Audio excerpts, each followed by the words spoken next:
la atención de todos ustedes.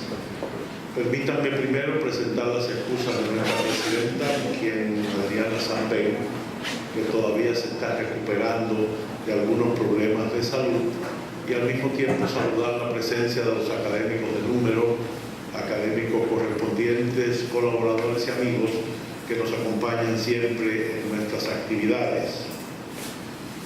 La conferencia de hoy, titulada Rousseau y el verdadero amor, síntesis de un enigma, será presentada por la doctora Carolina Armenteros, profesora de la Universidad de Cambridge en el Reino Unido y de la Pontificia Universidad Católica Madre y Maestra. Permítanme unas pinceladas sobre nuestra disertante. Carolina Armenteros tiene una triple nacionalidad dominicana, francesa y española, y es doctora en Historia en la Facultad de Historia del King's College de la Universidad de Cambridge en el Reino Unido. Ha sido profesora de Historia y fellow visitante del Wolfson College de la misma universidad, investigadora de la Vicerrectoría de Investigación e Innovación de la Pontificia Universidad Católica Madre y Maestra, donde también ha sido profesora de sistemas políticos comparados dentro de la Vicerrectoría de Posgrado. Organizó la conferencia Monarquía y Modernidad en la Universidad de Cambridge, que está prevista para el 2019, y entre sus publicaciones se encuentran La idea francesa de la historia, Joseph de Maistre y sus herederos, 1794-1854,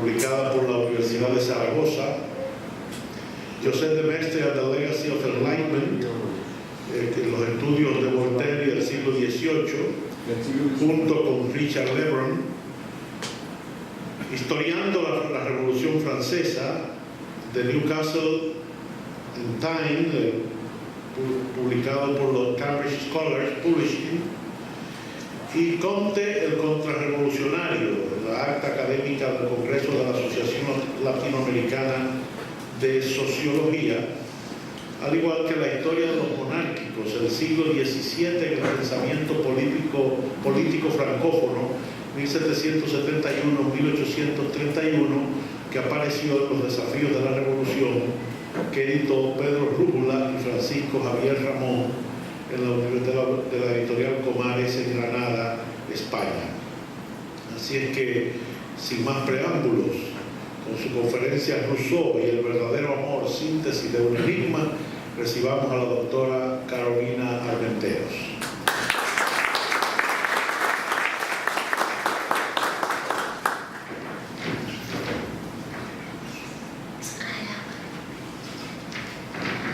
Quisiera comenzar por darle las gracias a la Academia por invitarme a estar aquí esta noche, por darme la oportunidad de presentar este trabajo. Hoy en día son pocos los estudios que vinculan las relaciones de género con los regímenes políticos, en particular la democracia.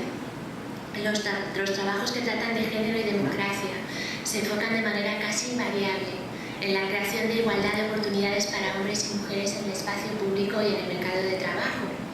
Pero la relación entre la vida privada y las formas de gobierno es un tema tan poco discutido y sistemáticamente olvidado que se ha convertido casi en un tabú. Y esto no es una novedad. A través de los siglos es un tema que ha sido también bastante ignorado, pero hubo un pensador que sí se preocupó muchísimo por esa relación entre las relaciones interpersonales de género y las formas de gobierno. Y fue nada más y nada menos que Jean-Jacques Rousseau, Juan Jacobo Rousseau, que es uno de los grandes padres de la democracia. Quisiera decir algunas palabras sobre el significado que él ha tenido para la historia de las ideas, aparte de sus hizo contribuciones enormes a la cultura occidental, aparte del contrato social y el discurso sobre la desigualdad, que son textos fundadores de la democracia moderna. Su novela Emilio, o de la educación, fue la teoría de la educación principal del siglo XVIII, quizás la filosofía educativa más influyente de todos los tiempos. Y su novela Julia, o la nueva Eloísa, fundó la novela romántica. Además, las confesiones de Rousseau, que fueron publicadas en 1782, se convirtieron en la primera autobiografía moderna, o sea que sus contribuciones a la cultura occidental han sido verdaderamente muy grandes. Pero Rousseau es recordado sobre todo como autor de filosofía política y no tanto como novelista. Y lo que quisiera hacer hoy es hacer algo que solamente se ha hecho en 2 ocasiones y de manera muy parcial. Realmente hoy quiero por primera vez estudiar a Rousseau, el novelista, junto a Rousseau, el filósofo político, para intentar comprender cuál es el proyecto total de filosofía que él tenía.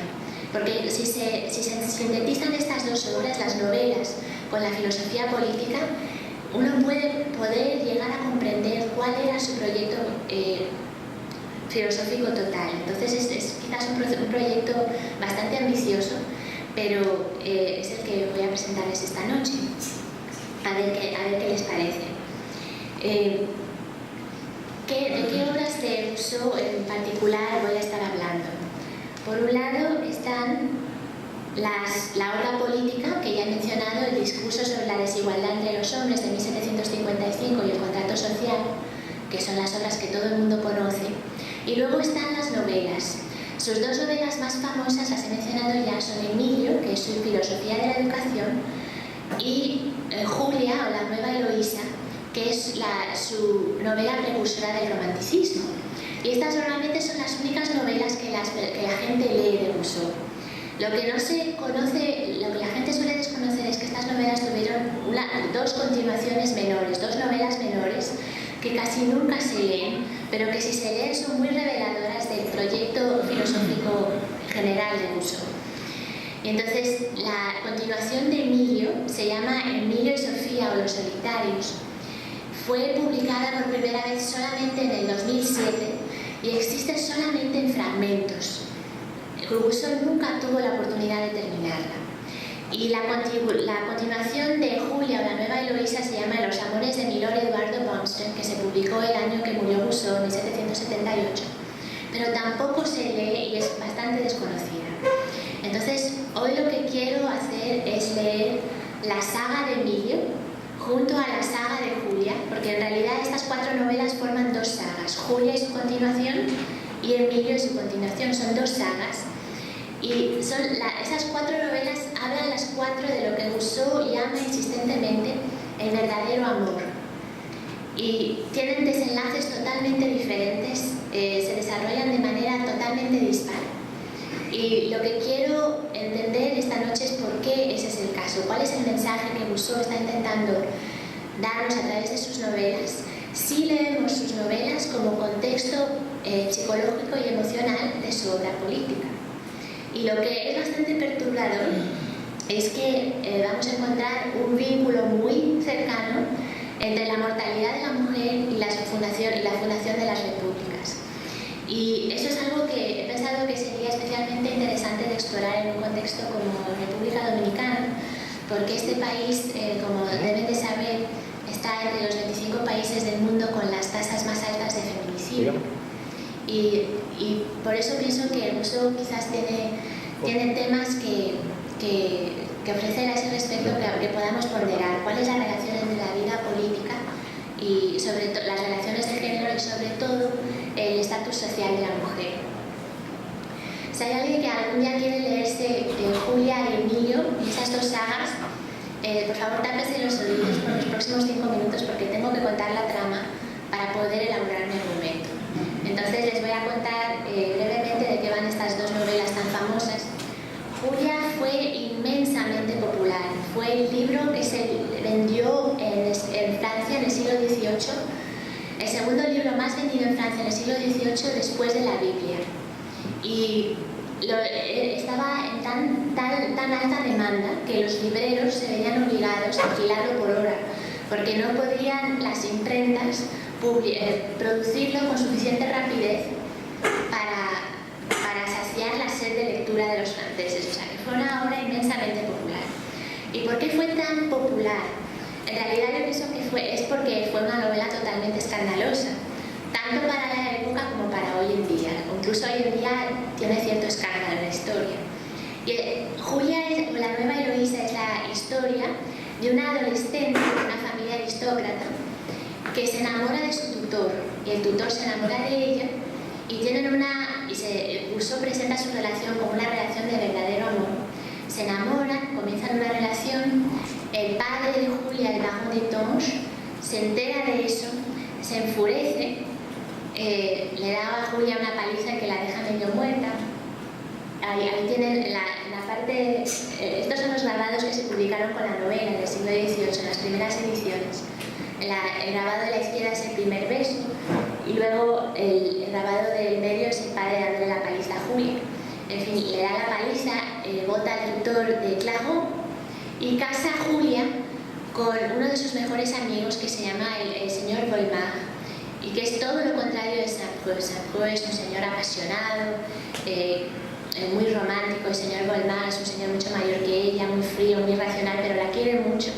Entonces, en el día de su boda, Julia decide aceptar la decisión de su padre, se casa con Volmar y entre los dos crean una comunidad utópica que se llama Clairvaux. Y años después de la muerte de Julia, vuelve Saint-Preux, el antiguo amante, con el permiso del marido para visitar y se queda admirado de la comunidad floreciente y utópica en la que se ha convertido Clairvaux. Y bueno, después de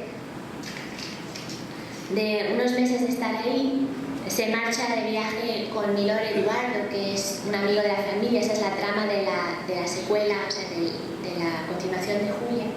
Ahí Milord, es eso, también otra novela de amor entre Milord Eduardo y una marquesa, en fin, que no es buena y una prostituta que es buena. Las dos mujeres acaban muriendo y Julia termina con Volmar pidiéndoles a ellos que regresen a Clairvaux, a que vivan todos juntos, ¿no? Pero, entre tanto, lo que ha pasado es que Julia ha muerto. Y ha muerto porque ha muerto de cierta manera, de una manera voluntaria, porque se supone que, bueno, se ha vuelto a enamorar de Saint-Preux y entonces no quiere dejarse llevar por sus sentimientos y se deja morir de una gripe que coge, ¿no? Y, en fin, ese es el final de Julia, que Julia muere, Clairvaux sigue floreciendo, la hija adoptiva de Julia, Henrietta, se supone que va a ser la que la reemplaza en Clairvaux, y los amigos de Volmar, Saint-Preux y el señor Eduardo se supone que van a vivir en Clairvaux recordando a Julia. Esa es la novela, ¿no? Y la trama es totalmente diferente de la novela de Emilio. Emilio es una novela de educación y es la historia de un niño aristócrata cuyos padres lo confían a un tutor que encarna una conciencia y una sabiduría cuasi divinas y educa al niño en un aislamiento social casi total. Para Rousseau era muy importante que los niños no tuvieran demasiado contacto social, porque para él la sociedad era fruto de corrupción y los niños, en vez de aprender estudiando y leyendo demasiado, debían de aprender a través de experimentar la vida.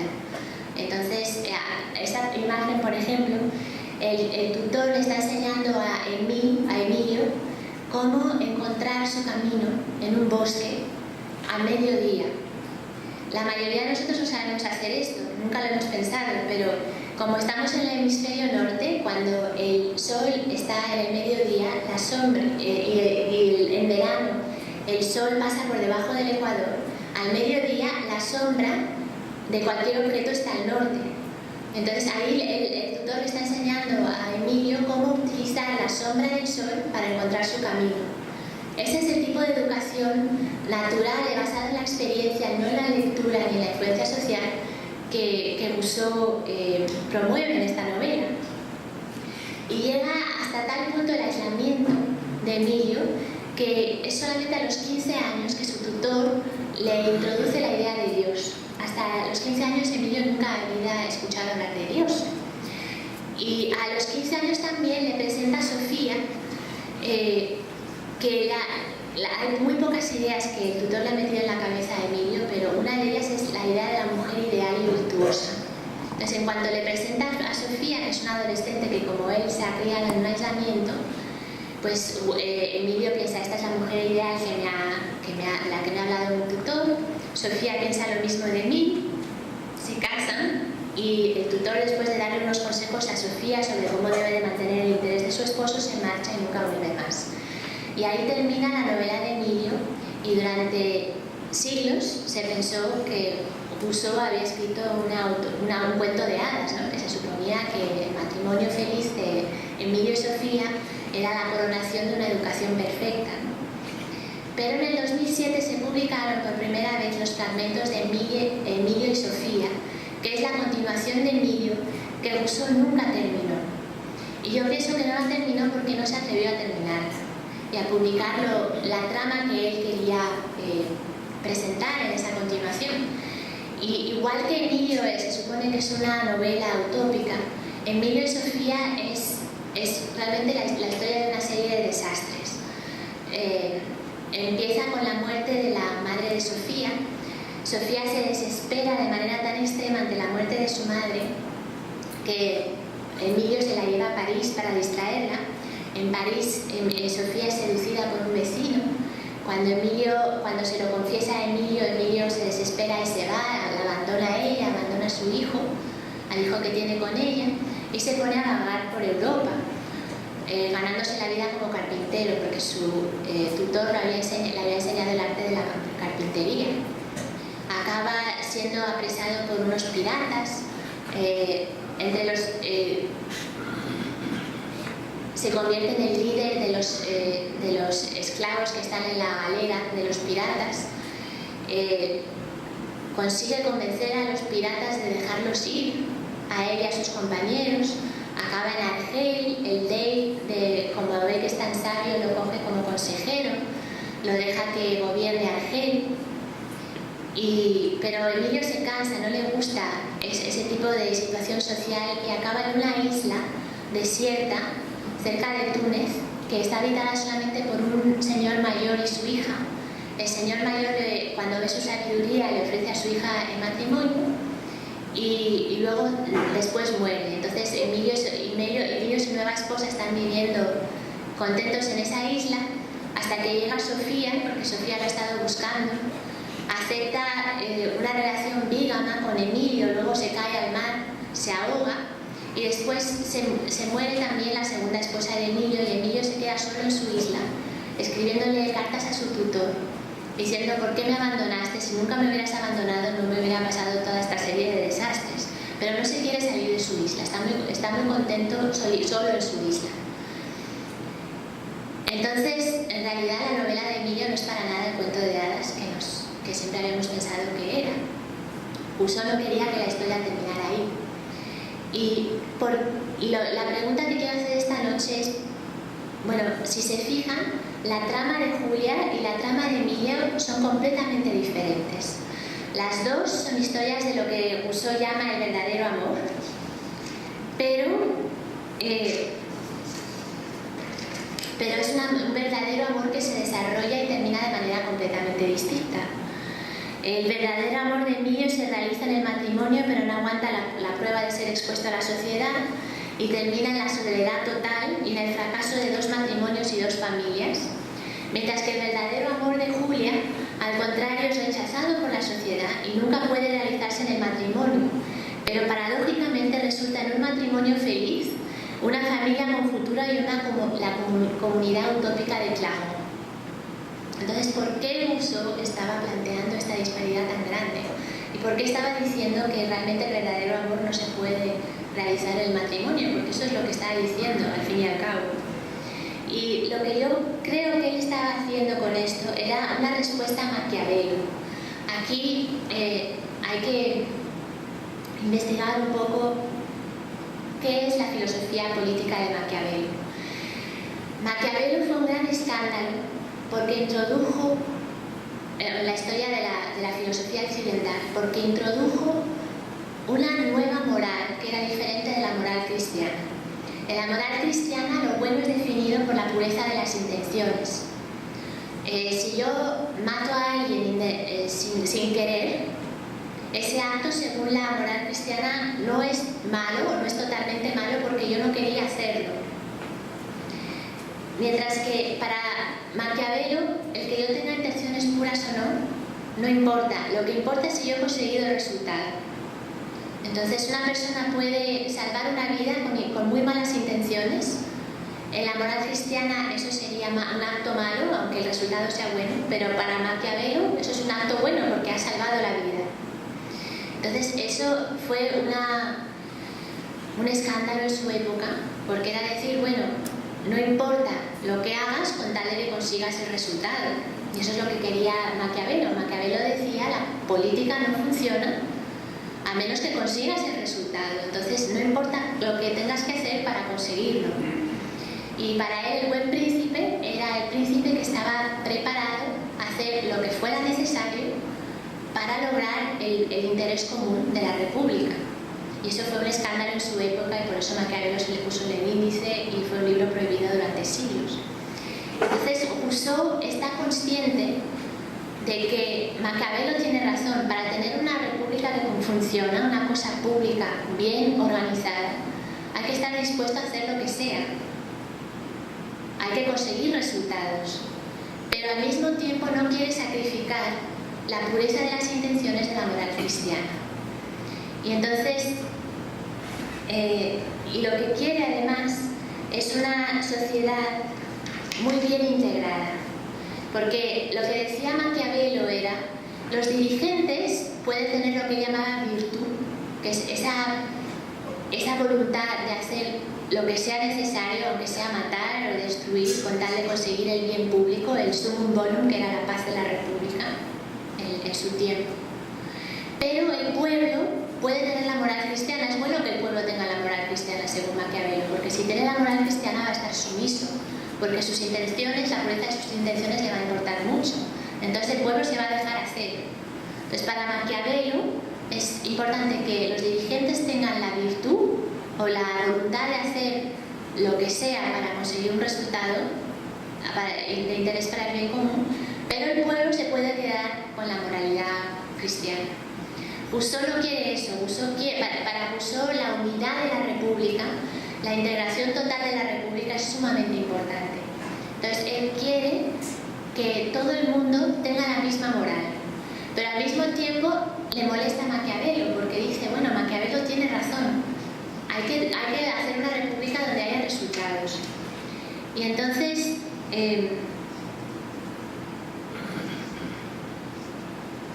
mi argumento es que Rousseau inventa dos instrumentos para lograr una síntesis de la moral de Maquiavelo con la moral cristiana. Esos dos instrumentos son el legislador y el verdadero amor. Y entonces, ¿quién es el legislador? El legislador es una figura enigmática y cuasi divina.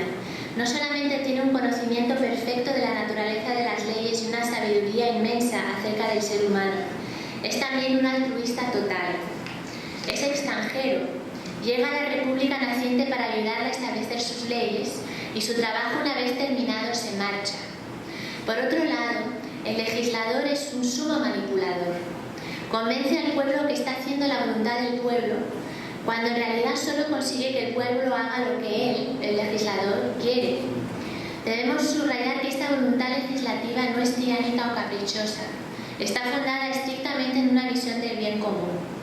Para Rousseau solamente se puede fundar una república virtuosa con la ayuda de esa figura casi divina, ¿no?, que es la del legislador. La misión del legislador no es solo establecer las leyes, consiste también en educar políticamente al pueblo. El pueblo del contrato social no es un pueblo cualquiera, es un pueblo joven e inexperimentado, lleno de energía y con un alma moldeable que carece de la experiencia necesaria para estar corrompido. Rousseau dice claramente que el trabajo del legislador no podría realizarse en la Francia de su tiempo, pues Francia es una nación demasiado vieja y corrompida. Para fundar repúblicas se necesitan pueblos jóvenes como los de la Suiza alpina en la que está ubicado Oklahoma. Esto es algo que Rousseau explica en su otro gran tratado de filosofía política, el discurso sobre la desigualdad entre los hombres. expone un mito según el cual el hombre natural, que vivía solo en la naturaleza sujeto solo a sus necesidades, cayó en el estado social al darse cuenta que le gustaba vivir con otros hombres. Para Rousseau, este paso del estado natural al estado social fue una caída equivalente a la del Génesis, por lo que todo el propósito de su filosofía política es el de hallar la manera de recuperar la inocencia del estado natural sin dejar de vivir en el estado social.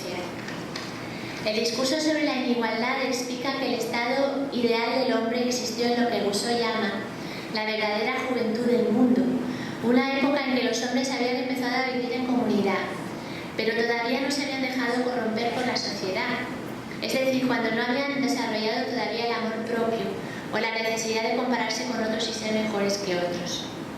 La República del Contrato Social será un intento de volver a capturar la verdadera juventud del mundo, a base de darle a un pueblo joven su legislación. Los ciudadanos ideales de este pueblo tienen dos tipos de voluntades: la voluntad particular que corresponde a sus intereses personales y privados, y la voluntad general vinculada a los intereses de la República.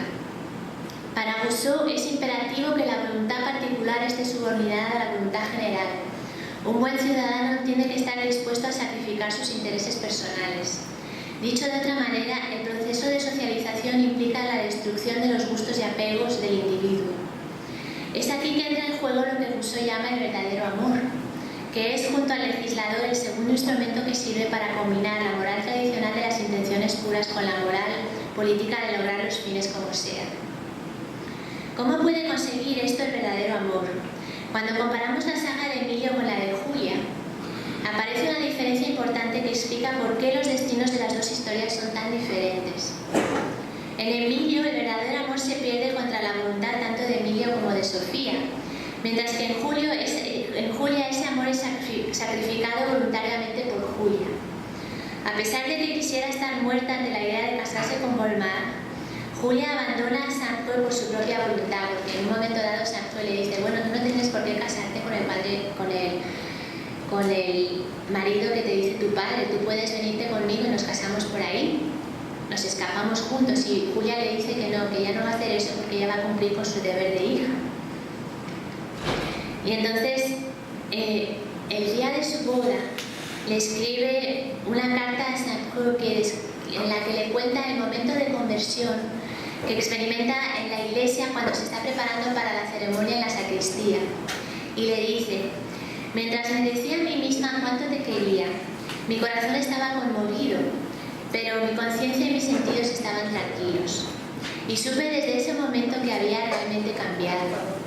Qué cascada de puro gozo vino a inundar mi alma.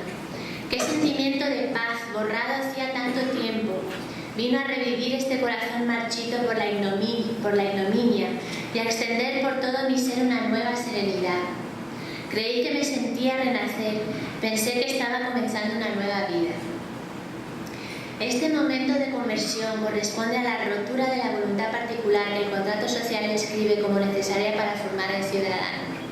Para Rousseau es importante señalar que el proceso de socialización es violento, es totalmente violento, pero el problema es que él no quiere pasar por la violencia política para fundar la República. Entonces, el instrumento que encuentra para reemplazar esa violencia fundacional es el verdadero amor. Él piensa: si una persona pasa por la pérdida voluntaria de lo que más quiere y puede abrazar su destino con alegría, entonces está preparada para la vida social y sobre todo la vida en comunidad política, para la vida republicana. Porque solamente con esa sumisión a la voluntad general que puede haber un verdadero ciudadano y una verdadera república. Y en el caso de... lo que está diciendo en realidad es que hay que abandonar sus apegos, sus gustos, sus disgustos y saber someterse a una voluntad más grande que uno mismo. En el caso de Julia, la voluntad de su padre. Y esto me recuerda, pensé en Rousseau, de hecho, cuando sucedieron las violencias callejeras, después de la elección de Trump, no sé si recuerdan que hubo una onda de violencias en las calles de Estados Unidos, realmente en todo el país. Hubo quema y destrucción de propiedad porque habían sectores del pueblo norteamericano, estadounidense, que estaba muy fastidiado por el hecho de que habían elegido a Trump. Para Rousseau eso sería una señal de que el ciudadano no se está viviendo a la voluntad general. Porque igual que Julia, la idea de casarse con Volmar le repugna, ella decide someterse a eso con alegría. Entonces, para Rousseau, si han elegido a una persona que a uno no le gusta, una vez que la han elegido, como es la voluntad general, hay que apoyarlo, hay que sostener ese gobierno. En la próxima elección, por supuesto, se puede otra vez denunciar otra vez la voluntad general, pero cuando la persona ha llegado al poder, hay que apoyarla. Y para Rousseau, él lo dijo, la república más virtuosa no vale el sacrificio aunque sea de una sola vida. Y eso es importante decirlo, porque a pesar de que a Rousseau se le conoce como uno de los padres intelectuales de la Revolución Francesa, estaba totalmente en desacuerdo de la violencia política de cualquier forma, de cualquier clase. Y el verdadero amor para él es la manera de sustituir esa necesidad de la violencia política. Bueno, entonces, volviendo a Julia, el día de su boda es el comienzo de una nueva vida no solo para ella, sino para el señorío de Clarens. En esta utopía, Rousseau localiza y describe detalladamente su república ideal, la misma república que en el contrato social esboza solo desde el punto de vista de los principios políticos. Clarens, como su nombre sugiere, nos viene de claridad. Es un lugar de claridad y transparencia, donde todos los sentimientos y las ideas son expresados. Esto hace posible una atmósfera de integridad, que es una de las cualidades principales de la República Ideal de Rousseau. Clarens es también una comunidad inspirada por Julia, que gracias al amor que vive e irradia, inspira la adoración de todos los habitantes del señorío. En este sentido, Clarens es como la versión comunitaria de la prima de Julia, Clara, que es su confidante, quien siempre exprime lo que percibe por desagradable que sea, y que, como los habitantes de Clarens, quiere más a su prima que a cualquier otro ser humano, incluso más que a Henrietta, su propia hija. Íntegra e inspirada, Clarens también es una comunidad que se puede describir con otro adjetivo comenzando por I, está bien integrada. Esto no quiere decir que haya igualdad entre las clases. Uno de los errores más difundidos sobre la filosofía política de Rousseau es que, como era un pensador republicano, deseaba la igualdad social. Esto sencillamente no es verdad.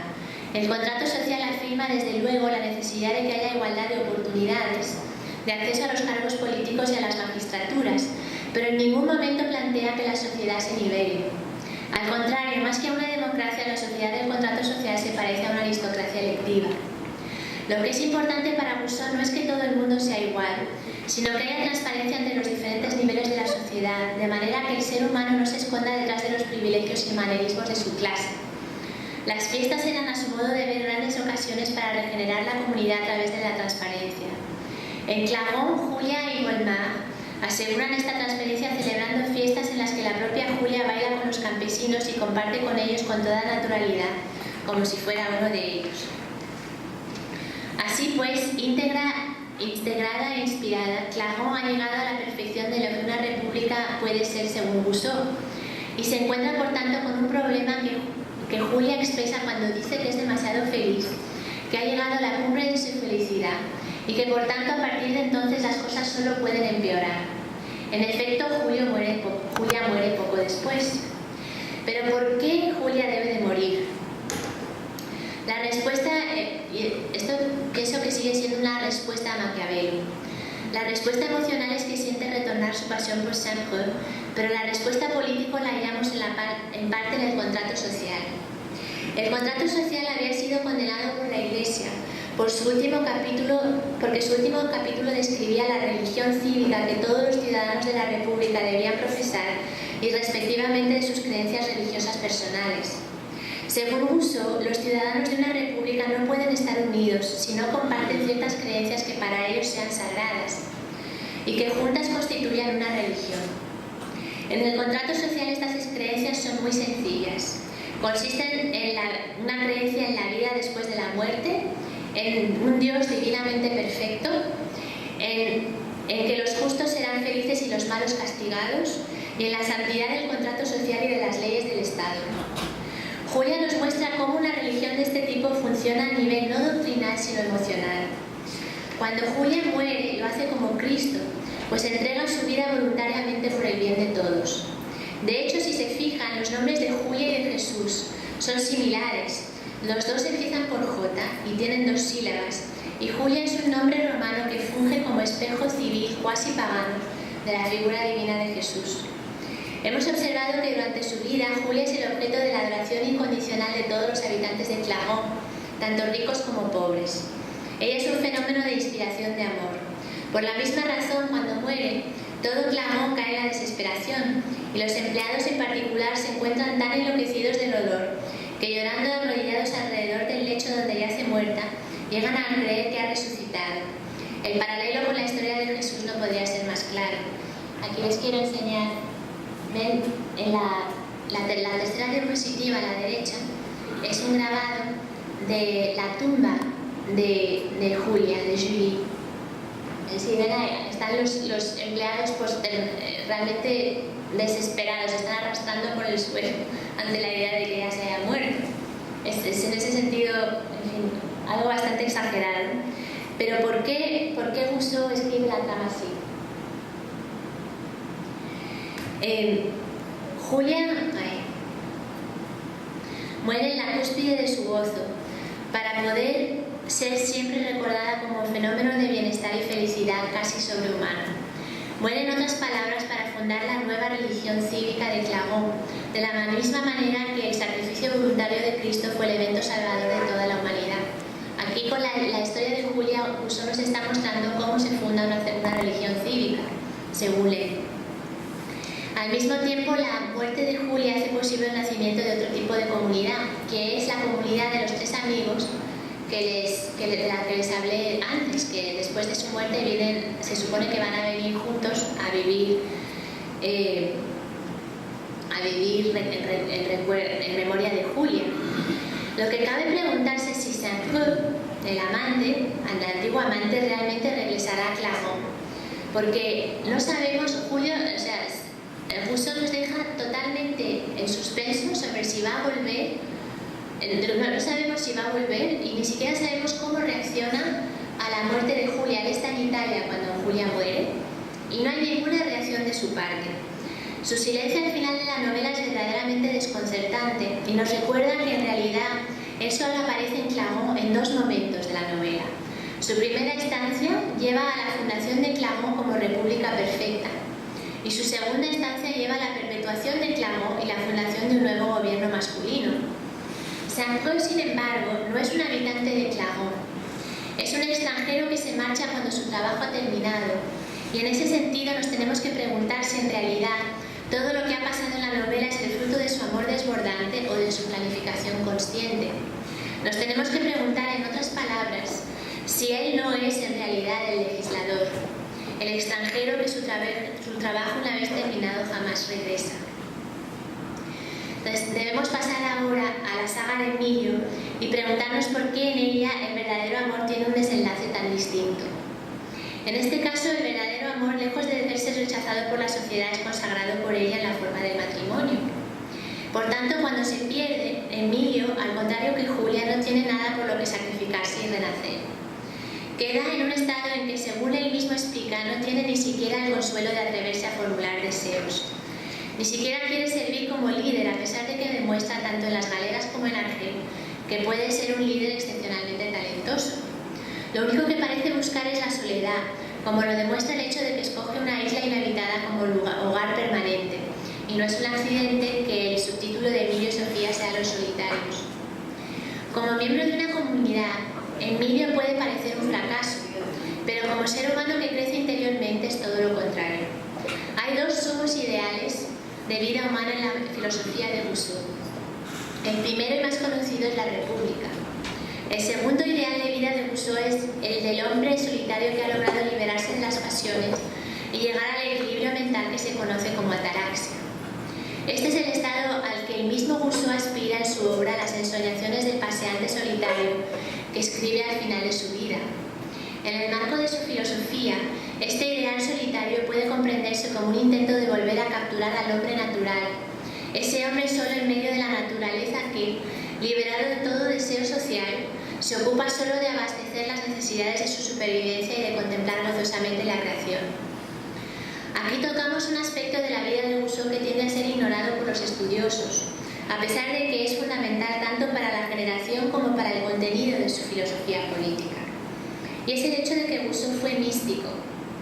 De hecho, toda su filosofía política deriva de la experiencia que tuvo en el verano de 1749 y que ha pasado a la historia como la iluminación en el camino de Vincennes. En ese día estaba caminando de París a Vincennes para visitar a Diderot, que estaba preso en el castillo de Vincennes por haber publicado su carta sobre los ciegos. Y Rousseau recuerda: me traje el Mercure de France, que era un periódico de la época, y caminando mientras leía, vi la pregunta propuesta por la Academia de Dijon para el premio del año siguiente: si el progreso de las ciencias y las artes ha contribuido a corromper o purificar las costumbres. En cuanto leí esto, vi otro universo y me convertí en otro hombre.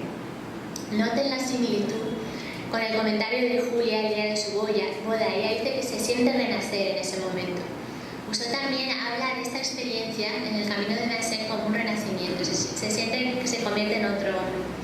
Y sigue describiendo lo que le pasó. De repente sentí mi mente cegada por 1000 luces.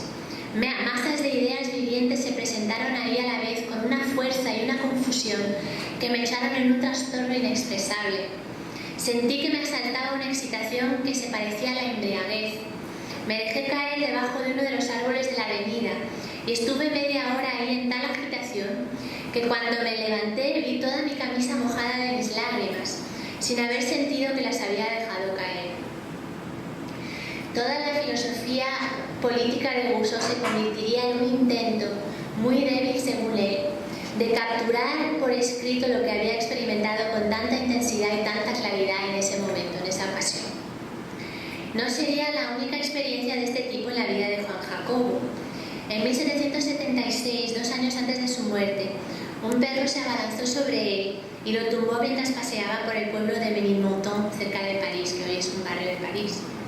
Perdió el conocimiento y al despertar describe que su primera sensación fue un momento delicioso. Nací en ese momento a la vida, otra vez en la metáfora del nacimiento nuevo, y me parecía que llenaba con mi ligera existencia todos los objetos que percibía. Entregado totalmente al momento presente, no recordaba nada, no tenía una noción definida de mi ser individual, ni la menor idea de lo que me acababa de pasar. No sabía ni quién era, ni dónde estaba, no sentía ni dolor, ni miedo, ni inquietud. Veía mi sangre fluir como hubiera visto un riachuelo fluir, sin ni siquiera pensar que la sangre me pertenecía. Sentía en todo mi ser una calma deslumbrante, a la cual cada vez que la recuerdo no encuentro nada comparable en todas las actividades de los placeres conocidos. Menciono estas 2 experiencias de Rousseau porque fueron las experiencias cumbres de su vida. Y tanto su idea del hombre natural como el final de Emilio pueden entenderse como intentos de expresarlas en una historia y convertirlas en una realidad colectiva. Entonces, ya ven, las 2 sagas de las 2 novelas se convierten en 2 ideales de vida humana. Hay 2 grandes ideales de vida humana para Rousseau. El primero es la República, que todo el mundo conoce porque todo el mundo siempre lee al filósofo político.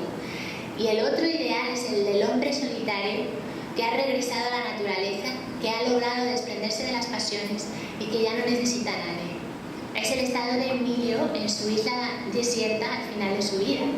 Es un hombre que ya no quiere regresar a la civilización.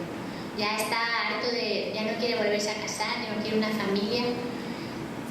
Lo único que quiere es estar en su isla. Y es un poco lo que le pasó a Rousseau al final de su vida. Las enseñaciones del caminante solitario, que son su última obra inacabada, son sencillamente descripciones de sus paseos, sobre todo por la naturaleza, y de sus colecciones botánicas y de su observación de las plantas. Era el estado al que él mismo aspiraba.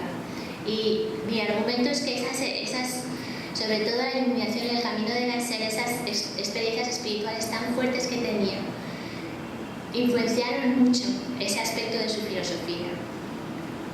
Pero, ¿y qué de las mujeres? Porque En la filosofía de Rousseau son solo los hombres los que pueden vivir las dos versiones de vida humana ideal. Las mujeres no pueden ser ciudadanos de repúblicas y tampoco pueden ser solitarias en la naturaleza. O sea, que las dos cumbres de la vida humana, según Rousseau, son solo para los hombres. ¿Y por qué? No solamente eso, sino que todas las mujeres de las novelas de Rousseau mueren. Si se fijan, en la saga de Julia, Julia muere, su prima Clara muere de desesperación después de la muerte de su prima. También muere el amante de Milord Eduardo. En la saga de Emilio, Sofía muere y muere la segunda esposa de Emilio. Y la única que sobrevive de todas las mujeres de Rousseau es Laura, la prostituta virtuosa, que también es amante de Milord Eduardo, pero ella dice que decide entrar en un convento para expiar sus pecados y al hacerlo indica que no tiene vocación, por lo que su adopción del velo puede considerarse como una muerte simbólica, una especie de entierro en vida, porque una persona que se hace monja sin vocación es un entierro en vida, o sea que también hay una mortalidad, incluso en el caso de Laura. Entonces, ¿por qué la muerte de la mujer y por qué su exclusión de la más alta vida? Hay varias posibilidades. Los estudios siempre han resaltado la misoginia de Rousseau, quien resentía a las mujeres por sus vivencias personales con ellas, y este desde luego es un hecho determinante. Pero más allá de las explicaciones psicológicas debemos de buscar las políticas. Una de las paradojas del republicanismo es que a pesar de ser una teoría política comprometida con la libertad de todos, históricamente ha tendido a desalentar el desarrollo público de la mujer. Es bien sabido, por ejemplo, que la Revolución Francesa empeoró en vez de mejorar la condición social de la mujer. Eso es algo que no se sabe mucho, pero los historiadores que se han ocupado del tema se han dado cuenta que en realidad el papel público de la mujer dio marcha atrás después de la Revolución. Yo pienso que la explicación es natural en el sentido de que bajo el antiguo régimen el modelo femenino era la mujer aristócrata que podía ser muy culta, que podía jugar importantes papeles públicos o semipúblicos, que nacía con estatus y no dependía del matrimonio para ser respetada por la sociedad. Por supuesto, el mayor símbolo de eso es la reina. Bajo el antiguo régimen, una mujer podía convertirse en la soberana suprema, mientras que en el republicanismo una mujer no podía ni siquiera ser ciudadana. La mujer republicana, por el contrario, no debía de ser demasiado culta. Sofía, por ejemplo, lee solamente un libro en toda su vida. No debía jugar ningún papel público y debía toda su existencia social a su matrimonio. No solamente eso, ahí donde la mujer aristócrata podía hacer ciertas cosas que el hombre hacía, como escribir, la mujer republicana debía de ser la antítesis del hombre en todo y no debía involucrarse para nada en la cosa pública, ni siquiera como escritora. Una buena mujer republicana como Sofía debía estar entregada plenamente al espacio doméstico y a las tareas de su hogar. Según la teoría de género republicana, esta vida no es más que lo que rige la naturaleza de la mujer, quien es el contrario del hombre en todos los sentidos. De todos los pensadores republicanos, Rousseau es probablemente el que elabora esta teoría de género con más detalle y también con más desventaja para la mujer, probablemente. La mujer, como él la esboza, es extrema en sus pasiones, incapaz de controlarlas y dotada de una razón que maneja lo particular más bien que lo universal. El hombre es todo lo contrario, la encarnación de la conciencia de la razón universal. Esta fuerte dicotomía entre hombre y mujer se acuerda con lo que es el pilar del pensamiento republicano, el matrimonio, que es primordial para la constitución social tanto del hombre como de la mujer. Maquiavelo, que era un republicano ferviente, aunque nunca lo dijo en su vida, ya había dicho que el buen republicano debía de estar casado. Rousseau es más complejo. Más que del matrimonio, él habla del verdadero amor e insiste que este solo puede darse una vez en la vida. Saint-Preux, ya hemos visto que el nombre de Saint-Preux quiere decir de hecho sanremilgado. Le dice a Julia que nunca ha sentido ni podrá volver a sentir el amor que siente por ella y que ese amor determinará el destino de su vida. Tanto en el ciclo de Emilio como en el de Julia, Rousseau menciona repetidamente que el verdadero amor solo debe darse una vez en la vida, pues es él el que determina el destino de una persona. La castidad, tanto para los hombres como para las mujeres, es sumamente importante para Rousseau, porque él dice que si hay adulterio o promiscuidad, se dispersan las energías vitales de la persona, que se vuelve débil tanto física como intelectualmente e incapaz de ser un buen ciudadano. Y lo curioso es que el imperativo de la castidad es la misma razón que la mujer debe de morir, para asegurarse que una vez que ha hecho su trabajo, el mundo del amor se supera para dar paso a la república ideal o la deliciosa soledad del solitario. Una vez que el hombre ya, o sea, que el ciclo del verdadero amor se ha completado, la mujer debe desaparecer para que el hombre pueda ser o ciudadano o solitario. Pero la muerte femenina que deriva de esta doble necesidad y limitación de la educación sentimental proporcionada por la mujer no es una aberración de la misoginia de Rousseau. Es un mito que está profundamente arraigado en el imaginario republicano desde la antigüedad y cuya manifestación más famosa y antigua es la leyenda de la violación de Lucrecia, que fue la historia fundadora de la República Romana.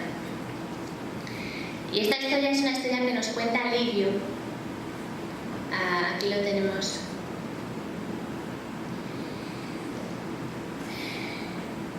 Es una historia que nos cuenta Livio, se la voy a contar brevemente para que puedan entender cómo encaja en la filosofía de Rousseau.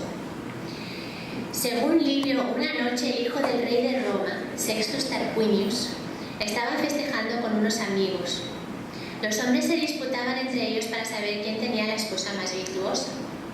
Uno de ellos, Colatinus, estaba tan seguro de que su esposa era la más virtuosa que les dijo a los demás: ¿por qué pelearnos cuando podemos ir a nuestras cosas ahora mismo y sorprender a nuestras esposas y cerciorarnos de que mi Lucrecia es la más virtuosa de todas? De este modo, los hombres hicieron visita sorpresa a sus respectivas esposas y las encontraron aprovechando la ausencia de sus maridos para divertirse lujosamente. La única que estaba bailando modestamente era Lucrecia. Ahí en la primera diapositiva tienen una pintura del siglo XVII de Lucrecia con sus damas hilando, y los hombres entran a la izquierda para chequear a ver qué es lo que ella está haciendo. Al verla, Sextus Tarquinius quedó prendado de ella y unos días después, cuando Colatinus no estaba, regresó a la casa. Le exigió a Lucrecia que se entregara a él, pero ella se negó. La amenazó de muerte, pero ella se siguió negando. Entonces le dijo: si la muerte no te afecta, la deshonra lo hará. Te mataré primero y luego mataré a tu esclavo y lo pondré a tu lado. ¿No creerán que te cogieron en adulterio con un esclavo y que pagaste el precio? Ante esta amenaza, Lucrecia se rindió. Este es el famoso cuadro de Tiziano de la violación de Lucrecia. Al día siguiente, Lucrecia llamó a su padre, a su marido y a Brutus, un amigo de la familia. Les contó lo que había pasado y pidió venganza. También dijo que atestiguaría su inocencia matándose. Mi corazón es inocente y la muerte será mi testigo, dijo. Su familia trató de disuadirla, argumentando que solo su cuerpo y no su honor habían sido violados. Pero Lucrecia no les hizo caso y se clavó un puñal en el corazón. Mientras su marido y su padre estaban sumidos en el dolor, Brutus sacó el puñal del corazón de Lucrecia y salió a las calles de Roma a convocar a los hombres para que expulsaran de Roma a los tiranos tarquinios. Levantándose al grito de Brutus, la ciudad entera se rebeló y sacó a los reyes, y es así que Roma pasó de ser una monarquía a ser una república. Si se fijan, la historia de Julia no es tan diferente a la de Lucrecia, pues hoy en día la seducción de una menor se considera violación y Julia, igual que Lucrecia, muere voluntariamente. Lo mismo pasa con Laura, la prostituta virtuosa de los amores de mi Lord Eduardo, que entra voluntaria.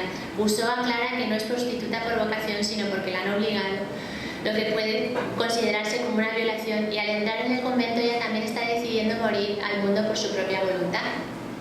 Estos ejemplos demuestran que el personaje de Lucrecia reaparece en la filosofía de Rousseau bajo diferentes disfraces, y que, igual que la Lucrecia original, sigue sacrificándose voluntariamente para hacer la república posible. De hecho, Rousseau también empezó una tragedia que se llamaba La muerte de Lucrecia, La mort de Lucrèce, que nunca terminó. O sea que estaba muy consciente de la leyenda de Lucrecia y de su vinculación con la fundación de las repúblicas. En este sentido, bueno, el verdadero amor de Rousseau, como mencioné antes, hace el papel de la violencia fundacional. Y no es un accidente que Julia menciona la palabra tormento, la menciona 89 veces. O sea, realmente es la historia de una violencia y de un sufrimiento muy grande y para él es así que se puede fundar una república sin pasar por la violencia política. Ahora, cuando leí la historia de la muerte de Lucrecia, me recordó, de hecho, que si la República Romana nació de la violación y el suicidio honorable de una mujer, se me ocurre que algo muy similar sucedió en República Dominicana con la muerte de las hermanas Mirabal. Si Lucrecia se suicida para salvar su honor, las hermanas Mirabal son asesinadas como consecuencia de su determinación a salvar su honor. Y si la muerte de Lucrecia lleva a los hombres de Roma a rebelarse contra los tarquinios y a expulsarlos de Roma, la muerte de las hermanas Mirabal causa la indignación popular que lleva al asesinato de Trujillo. De esta forma, 2500 años después de Lucrecia, la muerte de mujeres honorables sigue fundando repúblicas. ¿Qué puede significar todo esto en República Dominicana, que, como indiqué al principio, sigue estando junto a otros países caribeños y centroamericanos, entre los 25 países con la tasa de feminicidio más alta del mundo? Creo que las novelas y la filosofía política de Rousseau nos sugiere varias cosas sobre nuestra realidad presente que pudiéramos ponderar. Aquí en República Dominicana observo como extranjera, y eso es algo que abro a la discusión más tarde, una diferenciación muy fuerte entre los papeles sociales del hombre y de la mujer. Una mujer no debe manejar taxis, por ejemplo, y un hombre no puede swapear o hacer tareas domésticas sin ver su masculinidad vulnerada. Estas fuertes diferencias parecen ser el resultado de una mentalidad que, como la teoría de género republicana, identifica al ser humano con su cuerpo y a los hombres y a las mujeres casi como dos especies diferentes. Entonces, esencialmente quiero hacer la reflexión de que quizás habría que pensar un poco en no diferenciar tanto a los géneros como se hace en esta cultura. No sé lo que es algo que podemos abrir más tarde a la discusión, porque creo que sería algo quizás bueno tanto para los hombres como para las mujeres. Una última palabra sobre el verdadero amor. La gran mayoría de feminicidios en el país parecen ser crímenes pasionales, ocasionados por un desengaño amoroso o por el orgullo herido del feminicida.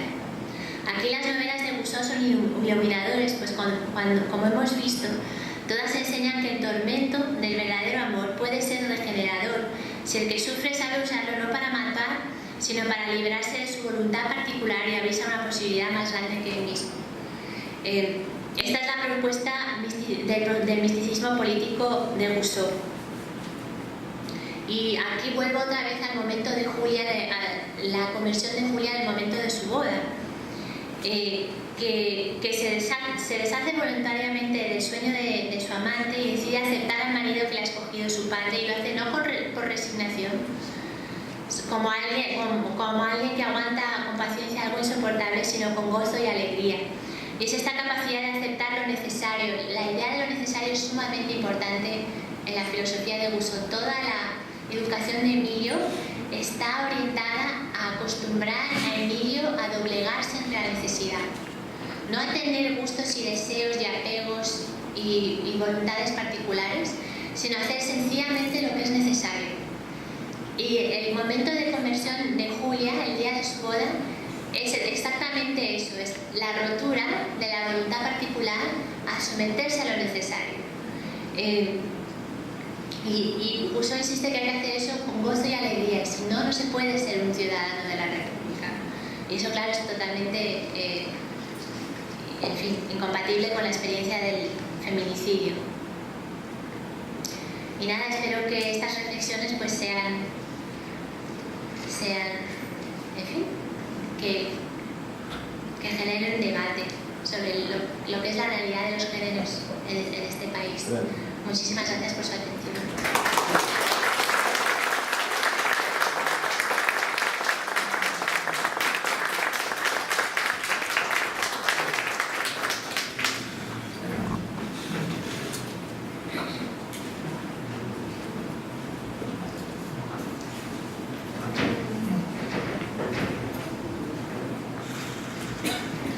Llegó el turno de las preguntas.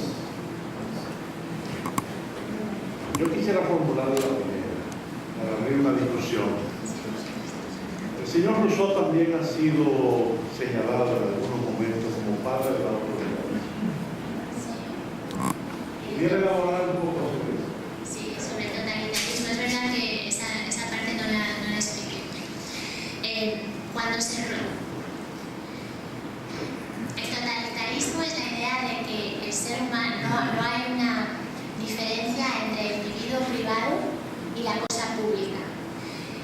Y en el contrato social hay un pasaje que de hecho lo tengo aquí citado y lo deberían haber leído, en el que él explica cómo el ciudadano se debe de integrar a la República.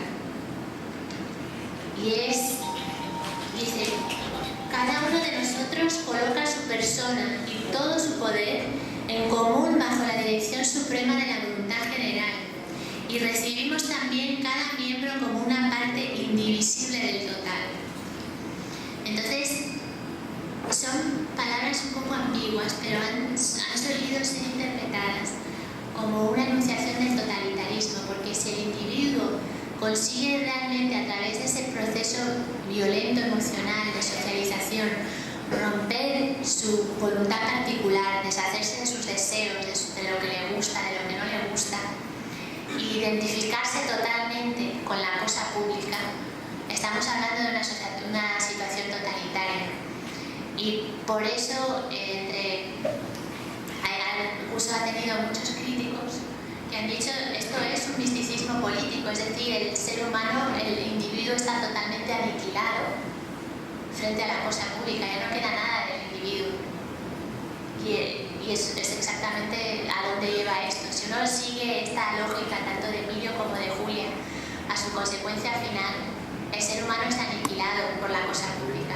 Y quizás la mejor representación de eso es el hecho de que Julia muere. Julia se tiene que sacrificar, tiene que morir para que la República pueda perpetuarse. Muy bien. Al fondo. Buenas noches. Profesora Carolina Ruiteros, mis sinceras felicitaciones por su exposición tan completa y minuciosa del pensamiento de don Jacobo Rousseau. Pero yo quisiera hacer algunas precisiones de lugar. Pregunta. Cuando él establece que uniéndome a la voluntad general, protejo mi persona y mi vida y al mismo tiempo permanezco libre, como lo dice en uno de los capítulos del contrato social, libros, creo que en el libro 5. ¿Usted no cree que eso en realidad es prácticamente una construcción racionalista muy influenciada por el movimiento racionalista que predominó en Francia durante casi la mayor parte del siglo XVIII, que trataba de establecer las bases racionales de la aparición de la sociedad civil y posteriormente del Estado? Aunque Rousseau se le ha considerado uno de los ideólogos de la democracia, pero él mismo confesó que el régimen social que él favorecía y que era de su íntima preferencia era la aristocracia. Muy bien. ¿Qué opinión le merece? Sí. Usted está preguntando entonces si Rousseau tenía una visión racional de la sociedad. Lo tenía absolutamente, por supuesto. Por eso se le considera uno de los grandes pensadores de la Ilustración. ¿Es esa su pregunta? ¿Es eso lo que me está preguntando? Si tenía una visión racional de la sociedad, sí, por supuesto, y quería como he mencionado, una aristocracia electiva, que es compatible con la República. Yo lo que le pregunto es que si no era una construcción racionalista, esencialmente porque no se ha establecido, ni siquiera hoy en día, haciendo estudios antropológicos y sociales de los pueblos arcaicos que hoy viven en varias regiones de la Tierra, que existiera ningún pacto social conocido para la aparición de la sociedad civil y posteriormente del Estado. El único contrato que se conoce históricamente y hay certidumbre de su existencia es el celebrado por los peregrinos del Mayflower en 1620 a bordo de los barcos, precisamente para el establecimiento de las colonias en territorio norteamericano. Muy bien. Sí, claro, pero tiene que considerar que la imagen, la figura del contrato social estaba muy extendida en el pensamiento político de la época. El argumento de Rousseau no es que ese contrato social sea una realidad histórica o de hecho, es sencillamente un instrumento que él usa para pensar en el problema de la vida colectiva. ¿Qué es lo que es necesario para que una persona pueda vivir exitosamente en una sociedad política? Pero él en ningún momento, ninguno de los otros filósofos que hicieron uso de ese concepto del contrato social, como John Locke, jamás dijeron que ese contrato social se había dado en ningún momento de la historia de la humanidad, ni consideraban que era un hecho facticio, sino sencillamente era una especie de un concepto que les ayudaba a pensar el problema. Pero eso es todo. Yo voy a hacer una pregunta, como decía Rafael Herrera, un poco tonta, pero ¿qué relación tendría una sociedad utópica como la de nosotros con la sociedad, con el régimen político y la sociedad económica y social del régimen económico y social actual en relación con la tasa de feminicidio que la República Dominicana figura entre los 25 países que tienen la más alta tasa de feminicidio? ¿Qué relación tiene la explicación de Rousseau con la explicación que nosotros le daríamos a esa realidad hoy? Bueno, eso es lo que intenté sugerir al final de mi ponencia, y es que para Rousseau, si él quiere el feminicidio, diría es porque no han aprendido a ser ciudadanos, no han aprendido a vivir el tormento del verdadero amor, ¿verdad? Porque la mayoría de estas muertes son muertes domésticas. Entonces, para ser un buen ciudadano hay que saber regenerarse interiormente ante el sufrimiento, utilizar el sufrimiento para renacer. Por eso esa insistencia en el renacimiento de la persona y del individuo. Y él hubiera dicho que la tasa de feminicidio es una indicación de que no hay una cultura republicana de verdad, porque la persona si no